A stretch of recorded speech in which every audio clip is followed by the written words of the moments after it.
Hi, my name is Charlotte Flufy and I am the Global Social Impact Director for Procter Gamble's period brand Always.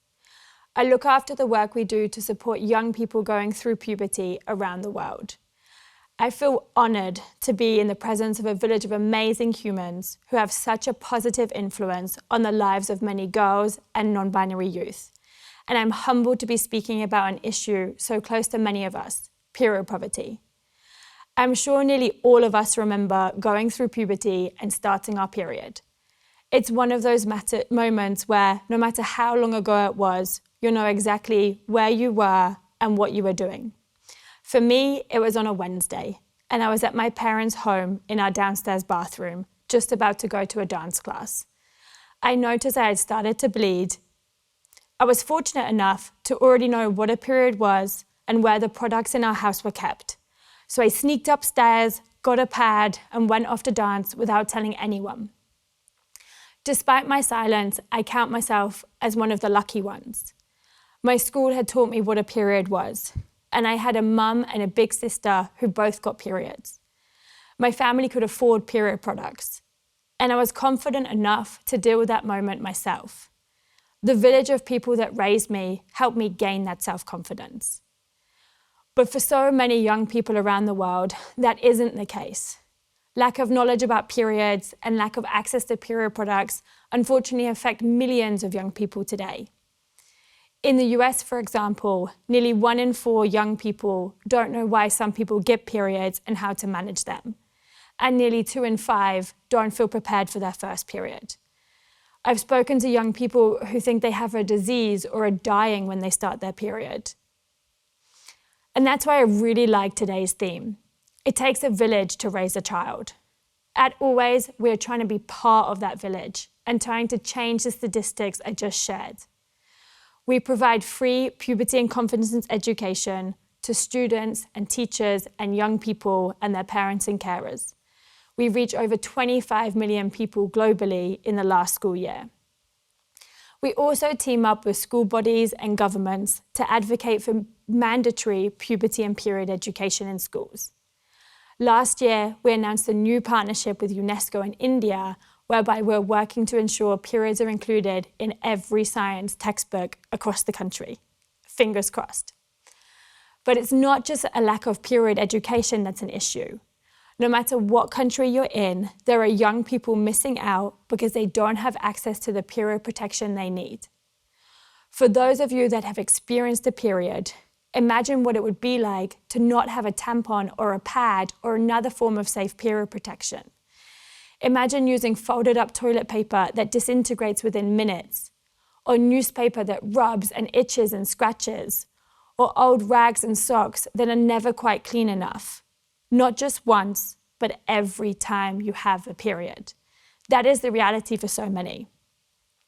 And this lack of period protection doesn't just make managing your period difficult. It can create health issues and during puberty, force you to miss out on moments and experiences that help shape who you'll become. One girl told us how she felt powerless during her period.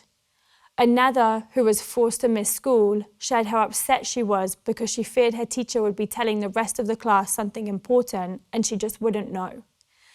Another said how she felt terrible if she misses a day because she wastes something that could help her later in life. This doesn't have to continue to be the reality. We can all play a role in ensuring that young people have access to the period products they need to stay safe, confident, and doing the things they love. At Always, we've been thrilled to team up with organizations like WomenInTraining, who are providing free period products and other essential items to those in need. Since the start of our global campaign in 2018, we've donated over 160 million period products with the help of our partners.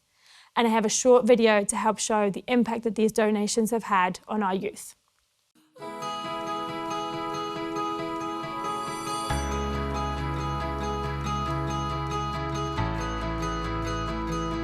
Blows my mind. Girls are missing school, they're missing out on certain events because they're unable to access period items. We know when these basic needs aren't met, there's less of a chance successful learning is going to happen. Having free sanitary pads available for girls, it makes girls able to go to school and get the education they need. They know that thanks to Always, they only have to ask the teacher.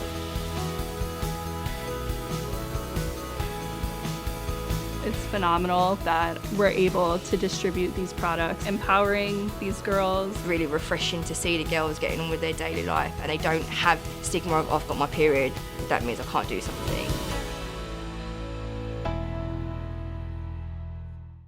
Now, we won't solve period poverty through donations alone. We need more systemic change. That's why I absolutely loved seeing Brooke and Brianna advocate for House Bill 88 in Alabama.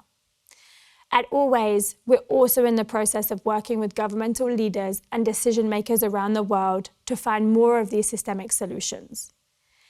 In England, just 2 years after we launched our End Period Poverty programme, legislation was passed to make it mandatory for schools to provide free period products to students, and we're proud to be one of the lead brands supplied. Similar legislation has now been passed in 4 of the 10 provinces in Canada, in Sao Paulo, Brazil, and in several states in India. Here in the US, at least 10 states have now made period product provision mandatory in schools, with many more bills in progress. Nationally, Congresswoman Grace Meng and her colleagues, with the support of Always and many others, are also advocating for the implementation of the National Menstrual Equity Bill. Whilst there is still so much work to be done, I'm inspired by just how many people are fighting day in and day out to support young people with periods. I'm inspired by the conversations that are now happening in national media, in outlets, in schools, in homes and other governmental meetings. I'm inspired by the new bills and initiatives and pilot programs that we're seeing more and more often. And today, I am feeling so grateful for Women in Training and all of the supporters attending this brunch. Thank you for everything you do. As a village, I truly believe we can ensure that no one loses confidence or has to miss out because of their period ever again. Thank you.